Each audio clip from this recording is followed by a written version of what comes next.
Fast Company's annual World's 50 Most Innovative Companies list is always a key highlight in the world of business, shining a spotlight on companies that are pushing boundaries and shaping the future. Join us here and now in a studio at the New York Stock Exchange to break it all down is Amy Farley, the executive editor of Fast Company, to talk all about the list and the work she and her team have been up to as of late. Thanks a lot for being here. Thanks for having me on. So what makes a company truly innovative in the eyes of Fast Company as we hold these very cool magazines up here, Amy? Yeah, so this list, and it's actually a list of lists. We highlight the world's 50 most innovative companies, and then we compile top 10, top 15 lists for industries and sectors across the world and just like every industry imaginable.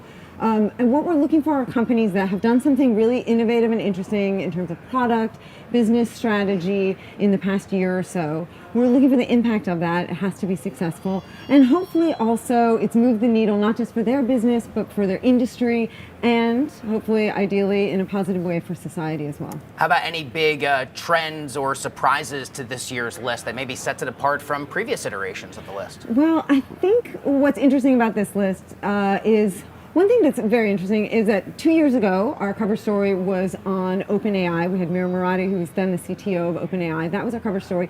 This year, you don't see any big US large language model makers anywhere on the top 50. We sort of struggled to decide which one might make the top 50 list this year. And we'd sort of decided, okay, none of them are really the dominant player, so we're not going to put any of them on the top 50 list. And then out of China came DeepSeek, of course, which made it onto our top 50. Obviously, big questions hanging around DeepSeek's future in the US, but it has shown that you can make great AI and a great chatbot much more efficiently than we previously thought possible. And it shows that we don't know yet who's going to win the AI wars. So, DeepSeek made it onto the top 50. It's all about a list of the best, but I can't help but ask, what really sets the true leaders at the front of that pack apart from the rest? Okay, so our cover story is on Waymo. Those are the two co-CEOs of Waymo. And we looked at Waymo this year because it is that company that has brought robo-taxis to our streets, into the mainstream. Robotaxis, we have always sort of been on the horizon of, oh, they're coming. Well, they are here. And if you're in San Francisco, Phoenix, Los Angeles, now Austin, they're part of the fabric of your city life. And they're coming to Austin or to Atlanta next, Miami after that. Waymo has been really interesting because it's obviously pioneering cutting-edge technology and working really hard at that, but it's also working very closely with regulators in each of the cities that it goes to. So it's a Silicon Valley disruptor, but also working closely with regulators so that it can get that trust and safety piece right, so we can move into these cities. And it has made something that seemed science fiction really part of the fabric of somebody's lives, especially if you're in the San Francisco area. I gotta tell you, and it was in San Francisco last year. I got the experience to pop in a Waymo for a few times. It is as cool as advertised. It is a really cool company. We look forward to seeing them tackle the streets of New York. No easy task, but neither is San Francisco with the big hills, and the cars do an incredible job with it. Yeah. Any big surprises to you on the list this year, either in terms of how you and your team had to go about setting apart the leaders from the rest, or who made the final cut? I think one company that's super interesting on the list this year is Duolingo. We devoted a lot of pages to looking at Duolingo. I think a lot of people look at Duolingo and think of it as a language learning app. They obviously see themselves as a competitor in that space, but also competing with Netflix, competing with TikTok. Any app on your phone that sucks away your time and attention, that is Duolingo's competition. And they have been killing it this year. I mean, in the past year, last year, they grew revenue 40%, the year before that, 44%. So they're doing really well.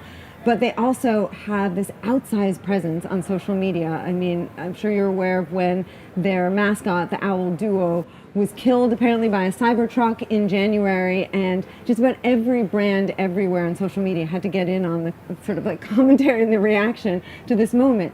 So they have this really viral mascot that's grabbing a lot of attention, such smart branding and social media presence, but they're also weaving that into product. So they've also launched, because the biggest hurdle on language learning is really conversation. And so they've launched this new product called Video Chat, where you can actually get online and have a live one-on-one conversation with somebody to help improve your language skills. They use generative AI for this. And the interesting part of it is they discovered that if somebody saw a person on the other end of the line, they clam up, they don't want to talk, they feel very self-conscious. But if they see an animated character, something that lives in the Duolingo mascot universe, they actually loosen up and start talking. So Duolingo has this fun presence on social media, but they're weaving that into their product in a really really meaningful and profound way. And I want to ask you what you see in terms of innovation for a name like Nvidia. You got it featured right here on the cover here at the, when we cover the financial markets, it's undoubtedly one of the most concentrated, most important names in the S&P 500, one of the newest entrants to the Dow 30 components. What stands out to you about Nvidia since it is such a headline attention-grabbing company? Right, and it was interesting to put Nvidia on the list at the same time that we have DeepSeek. DeepSeek is showing that it can actually create great AI on less expensive, older chips from Nvidia. But I think what makes Nvidia really interesting and a dominant player is not just obviously its chip making prowess, and it has that, but it has the platforms that allow different industries to build their AI on top of it. So it has been worming its way into all these different sectors like automotive and creating the platform in which companies and industries can build AI. So I think it has a really secure position, even if a company like DeepSeek can come along and use older Nvidia chips. No one company, no one business, no one brand can stay on top of a list forever. What does that evolution look like, especially for any of the names that you feature this year that maybe have been featured from year to year? Because it's no easy task to stay on top. Well, how about this? Well, we'll look at somebody who's not on the list, represented on the list anywhere this year. We didn't do this intentionally, but after the list sort of came together, we took a look at it and realized that none of Elon Musk's companies were represented anywhere on the top 50. And I think that tells you something about the importance of competition in certain spaces, but also, some challengers coming out of the blue, such as Blue Sky over the past year as a rival social media platform that's introducing important new ideas into social media, because Blue Sky is built on an open protocol. I think a lot of people, again, think of Blue Sky as like progressive Twitter, and Blue Sky was very smart in creating a product that looks like Twitter, so it's very easy for people, X, so it's very easy for people to migrate onto it and understand how to use it. But underneath is something profoundly different, which is the ability to manipulate your user view to any algorithm that you would like, to any kind of feed you would like. You can make it very, very MAGA if you want. You can take it very progressive if you want. You can just watch moss grow on your on your news feed on Blue Sky if you'd like.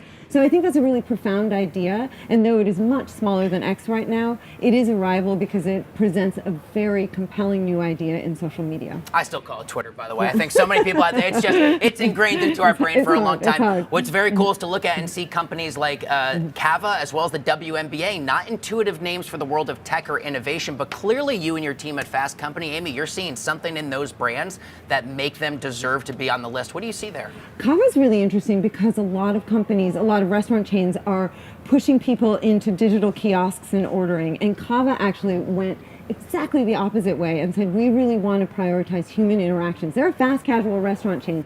They need to get people through their restaurants very quickly.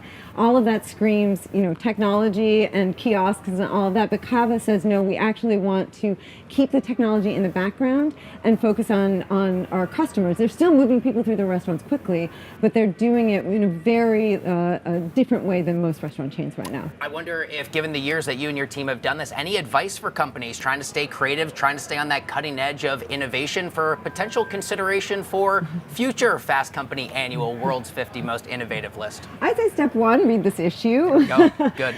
Great sell, of course. Thank you.